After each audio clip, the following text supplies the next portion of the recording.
बाहरे बिहार, बिहार के एगो अइसन न्यूज़ जौन सुन के सच में अइसन लगुए कि बिहार कौना रास्ता पर चल देले बा। एगो महिला के कपड़ा उतार के जेकर पति गाँव में नइखे, ओकर कपड़ा उतार के हाथ रख के सीना पे वीडियो तक बनावल गइल बा, वीडियो के वायरल तक कइल गइल बा। सोचे के चाही कि जौन बिहार ज्ञान के वजह से दुनिया में प्रसिद्ध रहे, उ बिहार अब अइसन काम के वजह से दुनिया में बहुत ख्याति पावता। अब अइसन लोग अगर बिहार से कहीं बाहर जाओ और ई कहो कि हमनी के सम्मान काहे नइखे मिलत, तो कितना ई बात सही बा या जस्टिफाइड बा। ऐसे कि हमनी के अपने राज्य में अपने महिला के इज्जत नइखे सक पावत, तो दूसरा के राज्य में जाके या दोसर राज्य में जाके हमनी के इज्जत मिलो, एकर एक्सपेक्टेशन हमनी के कैसे कर सकतानी सन? सोचे के चाही।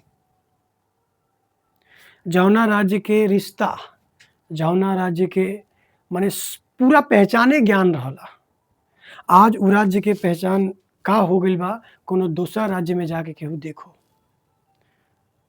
माने बिहार के गानो फेमस होता तो कैसन होता? आइए ना हमरा बिहार में, ठोक देंगे कट्टा का पार में, तो काहे आएंगे तोहरा बिहार में, जब ठोक ही दोगे कट्टा का पार में। मतलब इ दिखत हवे, आ ये गाना के लोग शौक से गवावता, समझत नइखे कि का आउटलाइन बनता, का दूसरा के नज़र में इमेज बनता, केहू नइखे सोचत। आज भी हम एगो न्यूज़ पढ़नी हा कि कहीं मंडी में कोनो सतुई के ठेला लगाए वाला कोनो बात पे, सब्जी मंडी के आस-पास केहू गाड़ी लेके आवत हुए, उनका से बहस हो गए, तो यही पर से खत्म। आ एकरा के टांग के घूमता उ आदमी यार। बाद में पुलिस आउए, पुलिस के मतलब पुलिस के साथ उ आदमी जाता, आरोपी जाता, कस्टडी में बा उ, आ भीड़ हउए ओकरा के निकाल के ओकरो के मार देउए। अगर केहू नइखे समझ पावत, तो पता ना उ अपना पाँव पर कितना बड़ा कुल्हाड़ी मारता कि ज्ञान के रास्ता छोड़ के बिहार कहीं और बढ़ चलल बा। अब भोजपुरी में काहे केहू पढ़ाओ? भोजपुरी अपन नाम यही भाषा में यही चीज़ में कमाता। भाई भोजपुरी देखते बिहार, और बिहार में अइसन-अइसन कांड, तो केगा लोग के सम्मान मिलो। सोचतानी हम कि शाम के थोड़ा-सा टाइम निकाल के जे भी बात करे के चाहता, उ आओ एइजा, बात कइल जाओ। अगर हमनी के बात ना कइल जी, हमनी के कुछ सुधार ना कइल जी, तो मुश्किल बा। खाली सरकार के दोष दे देहल कि सरकार के का करे के चाही, तो सरकार कोनो अइसन चीज़ है का कि जौन जनता से अलग बा? जनते तो सरकार बनइले बा।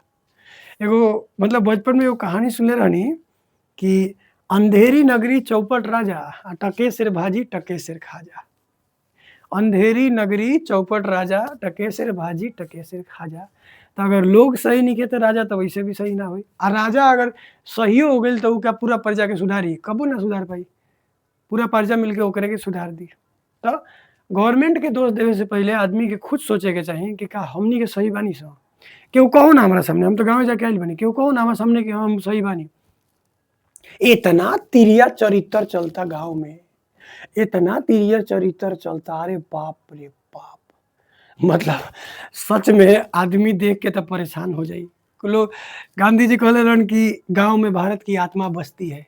अब जाके देखस कि गाँव में हाड़ मास भी नइखे, कुछऊ नइखे बसत। हो घर से हुनका खान-पान नइखे, हो घर से हुनका खान-पान नइखे। अरे बाप रे! हऊ तो बड़का अच्छा से रहे लगलन। लोग के ई बात के भी जलन बा। गाँव में उ अब मिलन-जुलन सब खत्म बा। अगर नइखे भी खत्म तो कम से कम हम तो अपना गाँव के 2-4 गो एरिया के भी गाँव के देख के आइल बानी। हो सकता कहीं पे बचल होखे तो अलग बात बा। लेकिन हमरा देखला से तो गाँव में अब नइखे बचल। गाँव में केहू केंगा अच्छा से खा लेता, ई देख के लोग जल जाता। आ ई देख के लोग लाग जाता ओकरा पीछे कि केंगा नीचे गिरा देहल जा। केहू बाहर चल गइल बा तो ओकरा ज़मीन पर कब्जा कर लियाता कि ओकर बेटवा आवो से छोड़ावे तो ओकरा पर केस डाल दियाओ। ई सब चल रहल बा बिहार में। का केहू करो? भोजपुरी काहे केहू बोलो? भोजपुरी बोले में शर्म लागी ना लोग के? यही से लागता शर्म। लेकिन जे आदमी बाहर रहता नु, उ चाहता कि भाई थोड़ा इमेज सुधर जाओ, सुधारे में अपन योगदान भी देता, लेकिन का करो? अब हम डायरेक्टली मिलेम रात के शायद 7 से 8 बजे के बीच में। कोशिश करेम कि हमेशा एगो जनरल डिस्कशन ऑर्गेनाइज कइल जाओ।